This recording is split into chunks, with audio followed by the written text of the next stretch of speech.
இங்கே நடத்தி கொண்டு ரொம்ப எளிய முறையில் கடவுளை வசப்படுத்தி கொள்வது. கடவுள் தான் உயிர் ரூபத்தில் இருக்கிறது. அப்போ யார் உயிர்களுக்கு தயவும் கருணையோடு இருக்காங்களோ, அன்பாக இருக்காங்களோ, அவங்களோட வசப்படுத்திக் கொள்ளும். அந்த வழியில் வளர் பெருமான் நம்மளுக்கு வழிகாட்டி இது போல் அருளாளர்கள் நடத்தி கொண்டிருக்கோம். நம்மள மட்டும் யார் யார் கேட்குறாங்களோ அவங்களோடலாம் உள்ள கலந்து கொண்டிருக்கேன். நானும் உங்களை போல தான் ஒரு கூட்டத்துக்கு போய் இது போல் கேட்டிருந்தேன், என்ன தான் சொல்கிறாங்கன்ட்டு. நானோட சாமியெல்லாம் கும்பிடாதுங்க ஒரு காலத்தில், ஏற்றுக்க மாட்டேன், அறிவுபூர்வமாக தான் ஏற்றுப்பேன், இல்லை ஏற்றுக்க மாட்டேன். அப்போ இந்த ஓரமாக போய் நின்று பார்த்ததில்ல, சிந்திக்க இந்த மனம் வந்து சித்தத்தோட கலக்கும். நல்லது சிந்திக்கும் போது, நல்லது பார்க்கும் போது, நல்லது சிந்திக்கும் போது இந்த மனமானது சித்தத்தோட கலந்து மனம் வந்து தெளிவடைஞ்சே வரும். இந்த பிறவி எட்ட காரணமே நன்மை செய்கிறது தான். இந்த உலகத்தில் வேறு எதுவும் தனியாக நம்ம எதுவும் எடுக்க முடியும். இந்த நன்மை செய்யும் போது தான் இந்த பிறவி பூர்ண நிலை பெறும். அதுதான் நம்மளுக்கு மன நிறைவு ஏற்படும். நல்லது செய்ய அந்த பொருள் அந்த உயிர் வந்து நன்மையாகும் போது இந்த உயிர் நன்மையாகும். பிற உயிர் நன்மை செய்தால் தன் உயிர் நன்மை நடக்கும். அத்தகைய செயல் தான் இது.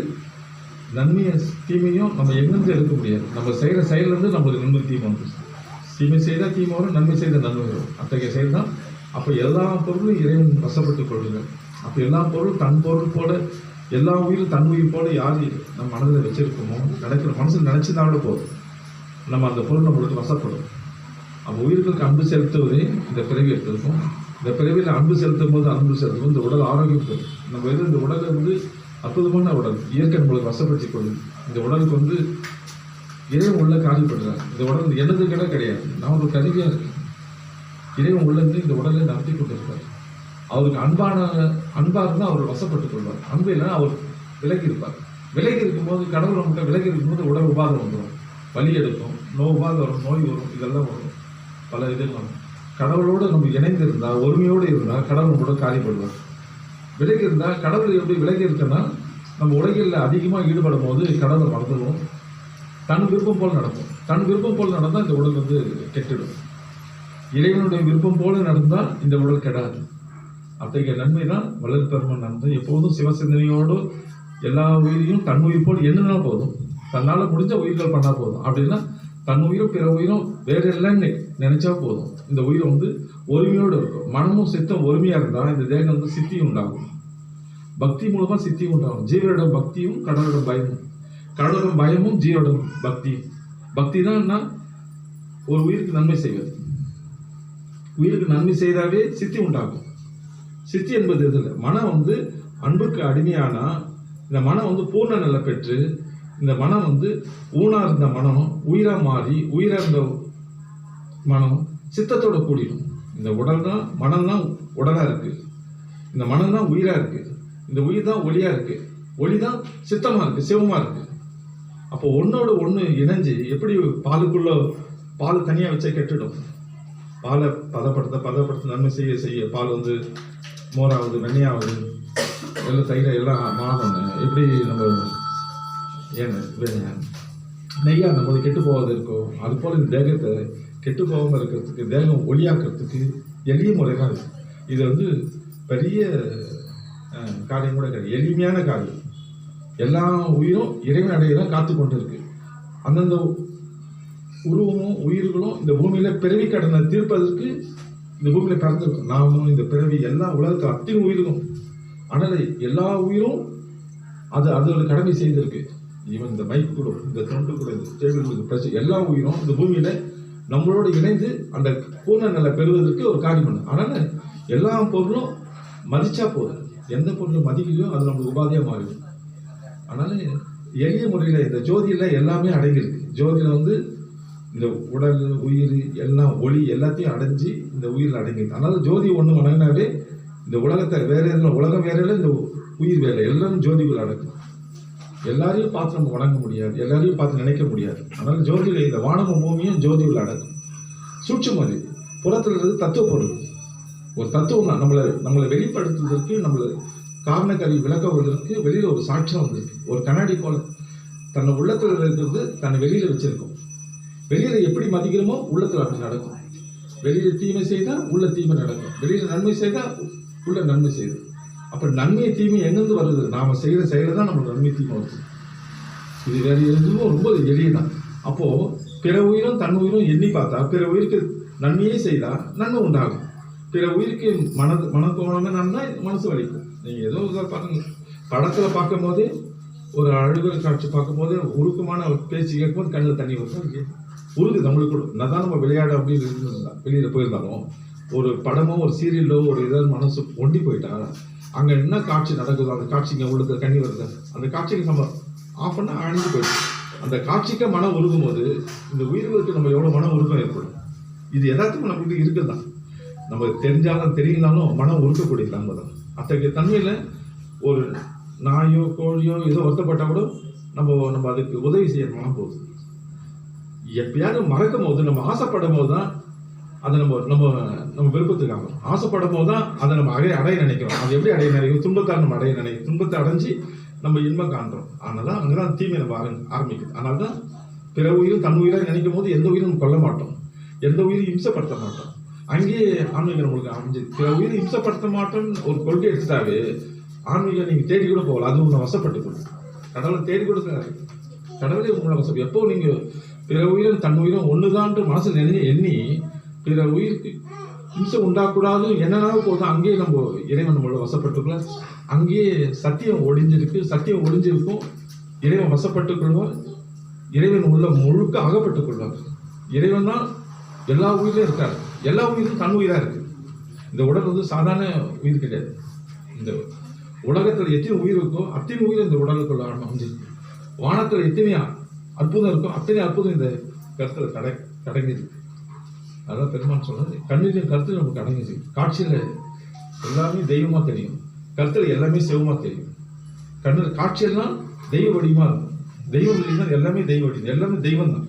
புறத்துல ஸ்தூல பொருள்லாம் தெய்வம், சூட்சும பொருள்லாம் கருத்துல கலந்துருக்கு. அந்த கருத்துல கலந்துதான் இப்ப வாயில நம்ம வார்த்தையா வரும், ஒளியா வருது. ஒண்ணு ஒளியா இருக்கும், ஒண்ணு ஊனா இருக்கும். ரெண்டுத்துல ஒன்று தாயா இருக்கும், ஒன்று தந்தையா இருக்கும். தாயை கண்ணுல பார்க்கணும், தந்தையை கருத்துல பார்க்கணும். ரெண்டும் ஒன்றோட ஒன்று கலந்து இருக்கு. அதனாலதான் இங்க சத்திய விசாரம் பரவரம் ரெண்டும் சேர்ந்து நடக்குது. சத்திய விசாரம் என்பது இப்ப நம்ம இறைவனை பத்தி அறிதல். இப்போ இறைவனை எப்படி இருக்காரு, என்னன்னு அற்புதம்ன்ற அவரை பத்தி புகழுது. தெய்வம் எப்படி இருக்குன்னா தர்மமா இருக்கு. தர்மம் தான் நம்மளை வாழ வைக்கிறது, சத்தியம் தான் நம்மளை வழி நடத்தி கொண்டு இருக்கு. ரெண்டும் தாயும் தந்தை சேர்ந்துதான் இந்த பூமி, இந்த உடலை இந்த உடல் எப்படி கொண்டு தாய் தந்தை சேர்ந்த உடல் தான் இந்த உடல். அதே போல காண பொருள்லாம் தாய் தந்தை ரூபம் தான். எல்லா பொருளும் இறைவன் வசப்பட்டு கொள்றாரு. ஆனாலும் எந்த பொருளும் இது இறைவன் அது எல்லாத்திலையும் கடவுள் காட்சி இருக்கிறதால அப்ப எல்லா உயிரும் தன்னுயிராக எண்ணும் உணர்வு வந்துட்டா இந்த உடல் வந்து அங்கிலிருந்து வயதிகம் வயது கூட வராது. இந்த உடலை மருந்து பார்க்கறது, நோய் வருது, இதெல்லாம் சாதாரண நம்ம நிலை தவறும் போது இந்த உடல் கெட்டு போகுது. இந்த உடல் கெட்டு போறதுக்காகவே நம்ம கவனம் தவறலாம். உலகில் சரியா நம்ம நடக்கலன்னா இந்த உடல் வந்து மாற்றம் அடைஞ்சிடும், உபாதம் வந்துடும், மனசு கஷ்டம் வரும், உடல் கஷ்டம் வரும், உயிர் கஷ்டம் வரும், உயிர் நமக்கு பிரிஞ்சு போயிடும். இரவாத பெருவரம் பெறுவதற்கு வழி நடத்தியதான் இவ்வளவு சித்திர பாடலை பாடுந்து அவர்கள் நினைச்சது. அவர்கள் என்றும் வாழ்ந்து கொண்டிருக்காங்க. இப்ப எப்படி இருக்காங்க, கருத்தில் கலந்துருக்காங்க, காட்சியில கலந்துருக்காங்க. நம்மளாம் கடை தேடுவதற்காக இப்ப காட்சியா இருக்கும். அந்த காட்சி ஒரு காலத்துல கடந்துட்டா கருத்துல கலந்துடும். எங்கேயும் இந்த பொருள் மறைஞ்சு போயிடும்.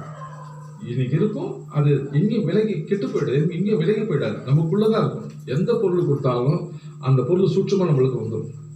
நீங்க இந்த ஒரு பொருள் ஒரு கொடுத்து பாருங்க, அது 9 மடங்கு நீங்க நமக்குள்ள வந்துடும். எப்படி தெரியும்னா கருத்துல கலந்துருக்கும். கருத்துல கலந்தா உயிரில கலந்துடும், உயிரில கலந்தா நம்ம சித்தத்துல கலந்தோம், சித்தத்தை கலந்தா எப்படி நம்ம உதாரணமா செல்லு நம்ம பார்க்குறது, செல்லு தான் மொபைல் நம்ம விஷயத்து செல்லு தான். பணம் அந்த கையிலேயே எடுத்துட்டு போயிடும். இப்போ செல்லு டெபாசிட் என்ன ஒண்ணுமோ ஸ்கேன் பண்ணாலும் மெசேஜ் அனுப்பிச்சாலும் உடனே வந்துடுது. அது எண்ணத்து மூலமா வருது. எண்ணத்தை நம்ம தட்டினா உள்ள போயிட்டோம், பணம் போய் உதவி ஆயிடும். ஒரு காலத்துல பணம் இருக்கும். அது போல நீங்க எந்த பொருள் கொடுத்தாலும் அது அருளா மாறி வரும். நீங்க பொருளை கொடுத்தா அருளா மாறும். அதனால கொடுக்க எதுவுமே கொடுத்தவங்க எதுவுமே கெட்டு போனது கிடையாது. அப்ப இந்த பிறவி எத்த காரணமே கொடுக்கதான். எதுவும் நம்ம உலகத்தில் எடுத்து பாருங்க, எவ்வளவு நாள் தான் நம்ம அப்படியே வச்சிருக்கோம், கெட்டுடும். இந்த நான் அப்படியே உட்காந்து எந்த வேலை செய்யணும் கெட்டுடும் உடல். ஒரு பொருள் எந்த பொருளும் இந்த மைக் அப்படியே வச்சிருந்தாலும் கெட்டும், ஒரு பொருள் அப்படியே வச்சா தூசி படி கெட்டுடும். ஆனால் பயன்பாடு இருந்தே போது வேலை கெடாது. ஆனால் எப்போதும் நல்ல அந்த பயன்பாடு எப்படின்னா பிறருக்கு இந்த பிறவி காரணம் எடுத்ததுக்கு பிற உயிருக்கு அன்பு செய்வதான். வேற எதுவும் நம்ம எடுத்துன்னு போக முடியாது. எவ்வளவு சொத்து சுகம் எவ்வளவு பொருள் இருந்தாலும் எவ்வளவு இது இருந்தாலும் அது தனியாக எடுத்துன்னு போக முடியாது. பிறகு நன்மை செய்வது தான் இந்த பூமி, இந்த பிறவி காரணமே பிறகு நன்மை செய்வதற்கு தான் பிறந்திருக்கும், வேற எதுவும் கிடையாது.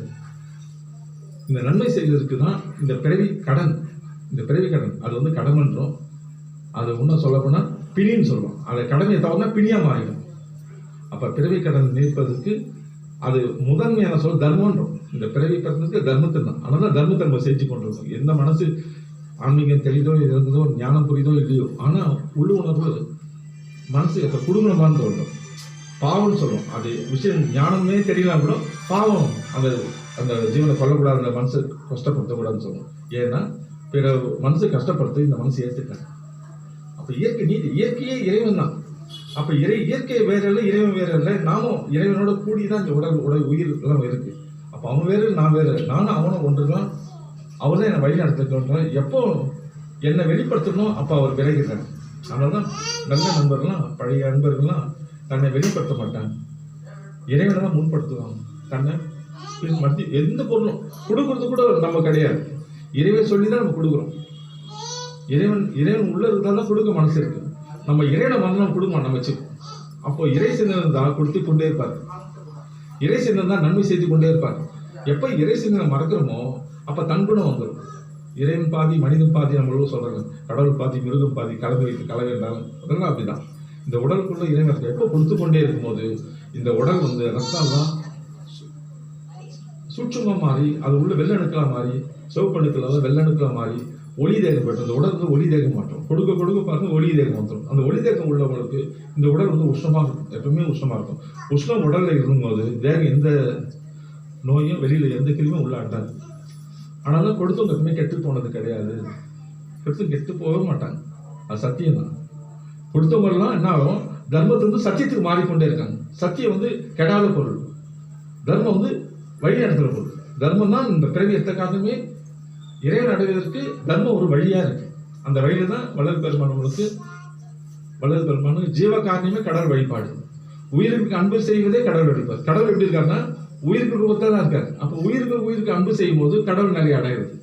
இந்த பூமியில வேற எதுவும் பெரிய இறைவனை தெரிஞ்சுக்கொள்வது, இறைவனை அடைவதற்கு, இறைவனை வேற எந்த பெரிய தந்திரங்களும் தேவை. சாதாரண ஒரு மனிதன் உயிர் அன்பு இருந்தா போதும், ஈஸியா கடவுள் கூட வசப்படும். அவர் பெரிய ஞானம் கூட தேவை, பெரிய பேச்சாற்றோட பெரிய இது புகுத்தங்களோட படிய ஞானம் கூட தேவை. எந்த உயிரும் கஷ்டப்படக்கூடாது என்ன போதும் அவன் ஞான நிலைய பேச தெரியனாலும் விளங்க தெரியனாலும் அவன் அந்த நிலைய அருள் கூடிச்சுனா. அதனால அது பெரிய ஞானியெல்லாம் இருக்கணும் அவசியம் இல்லை. விஷயத்தான் ஞானிங்கன்னா இவ்வளவு வெளியில புத்தகம் மூலமா மனிதர் மூலமா சொல்லுவாங்க. அவங்க சொல்லாமையே அவர்கள் இறைவன் வழி நடத்துவார். அவருக்குள்ள வசப்பட்டுக் கொள்வார். அவள் சொல்ல தெரியாது, ஆனா அவருக்கு அந்த இறைவனே அவருக்குள்ள வந்து காரியப்படுது. அதனால தான் அவருக்கு கொடுக்குற குணருக்கு, நன்மை செய்யற குணருக்கு. பிற உயிர் ஏதாவது துன்பப்பட்டோட இங்க வருத்தம் உண்டாகும். ஒரு பூனை வீழ்ந்தாலும் ஐயோ அடிப்பட்ட கூட ரோட்ல இருக்கும் போய் இறங்கி அந்த அப்ப உயிருக்கு நம்மளுக்கு தெரியுது. எந்த உயிர் துன்பப்பட்டாலும் நம்ம பார்த்துட்டு போனா அந்த துன்பம் நம்மளுக்கு வந்துடும். கண்டம் காணாம போனா துன்பம் நம்ம பின்தொடரும். அந்த உடனே நிவர்த்தி செய்வதற்கு நம்மளுக்கு தன்னை அறியாமே இது தெரியுதோ தெரியலையோ ஏதோ உதவி செய்யணும். வண்டி போற பக்கம் உதவி செய்து போயிருந்தாரு, கீழே விழுந்தாரு, போற பக்கம் வண்டி 108 ஃபோன் பண்ணிட்டு போறான். அப்போ கடவுள் இன்னும் சகஜமா இருக்காரு, இயல்பா இருக்காரு, இயற்கை வழியா இருக்காரு. அவர் தனித்த பார்க்கணும்னு அவசியம் கிடையாது. உயிர்களை பார்த்தா கடவுளை பார்க்குற போல் தான். இது ஒரு வழிபாடு தான், வழிபாடு ஸ்தலம். கடவுளை அடைவதற்கு, கடவுளை உயிர்களுக்கு உணர்வு ஊட்டுவதற்கு ஒரு ஸ்தலம் தான். ஆனா எல்லாருக்குள்ளேயும் நம்மளுக்கு அகத்திலும் புறத்திலும் இறைவன் சாட்சியா இருக்காரு, சூட்சமா இருக்காரு. இங்க சூட்சமா இருக்காரு, நல்ல சாட்சியா இருக்காரு. அவர் அன்பினால எல்லாத்தையும் கண்டுகொள்ளலாம். இந்த நிலை எப்படி இருக்குன்னா, நீங்க கொடுக்குறவங்களுக்கு கடவுள் உங்களை வசப்பட்டுக் கொள்வார். நீங்க சொல்ல கூட தெரியாது, ஆனா கொடுத்தா நல்லா இருக்கு பண்ணணும். எப்படி இப்ப நல்லா இருக்கும் ஒருத்தர் தெரியாது, கடவுளுக்கு தெரியாதுன்னா அதெல்லாம் தெரியல, கொடுத்தா நல்லா இருக்கும், எனக்கு அதை பத்தி சொல்ல தெரியல, ஆனா நல்லா இருக்கேன், வணங்கினா நல்லா இருக்கேன், ஜோதி வணங்கினா நல்லா இருக்கும். ஜோதி வந்து அண்டம் பிண்டம் சேர்ந்தது தான் ஜோதி. கருத்துலையும் கருத்துலையும் இதை சேர்ந்தா ஜோதி. ஜோதிக்கு வந்து ஒரு அன்பான உயிர், அது பூர்ண நிலை பெறது தான் அந்த சக்தி. அந்த சக்தியை சிவமும் ஒன்று கூடினது தான். வெப்பமா இருக்கிறது பெண், அதுதான் சக்தி. வெளிச்சமா இருக்குது அதான் சிவம். அப்போ ரெண்டும் ஒன்றோட ஒன்று கலந்துருக்கு. அப்போ ஜோதி வணங்கும் போது இந்த உடலாலையும், இந்த உடலும் சித்தமும், இந்த உயிரும் கண்ணும் கருத்தும் தாயும் தந்தையும் ஒன்று கூட நிலை இங்கே ஞானம் வந்துடும். ஒரு உயிரை வணங்கினாவே ஞானம் தானே வந்துடும். நீங்கள் தேடி கூட போக மாட்டேன். படிக்கும்போது குழந்தைங்க அந்த ஆசானை வணங்குறதும் குருவை வணங்குறதும் அந்த புத்தகம் எழுதணும் வணங்கினாவே ரொம்ப கஷ்டப்பட்டு படிக்க தேவையில்லை, ஈஸியாக வந்துடும். நீ ஒரு எதிரியாக இருந்தால் கூட அவனை வணங்கினா போதும், அவன் உடனே விட்டு கொடுத்துட்டு போயிடுவான். இன்னும் தெரிஞ்சிங்கன்னா நம்மளுக்கு எதிரி யாரும் உலகத்தில் யாரும் கிடையாது, சத்தியம்தான். நம்மளுக்கு எதிரி நாம் செய்கிறது அறியாமல் தான் செய்கிறது தவறு தான் நம்மளுக்கு எதிரியாக மாறுது. அது எல்லாம் பல வகையான யாரோ இவங்க செய்துட்டாங்க அவங்க செய்துட்டாங்க இவங்க குற்றம் அவங்க குற்றம்னு ரொம்ப ஆழ்ந்து பார்த்தா எல்லா குற்றமும் தன்னிடமே இருக்கு. ஆழ்ந்து பார்க்கலன்னா சிந்திச்சு பார்க்கலன்னா சிந்திக்கலாம் குற்றத்தை மேலே செலுத்திடும். ரொம்ப சிந்திச்சா எல்லா குற்றம் தன்னுடைய தான் என்னுடைய தவறு தான் ஒத்துக்கும். அதனால நம்ம பிற குறை காண்பது தவிர்க்கணும். பிற குறையும் தன் குறையாக எடுத்துக்கொள்வது. இந்த மனம் ரொம்ப பொறுமையாக இருக்கணும், பக்குவமான நிலை. பிற குறையை காண்பது தவிர்த்து கொண்டு பிற குற்றம் தன் குற்றமாக ஏற்றுக்கொண்டு பெரிய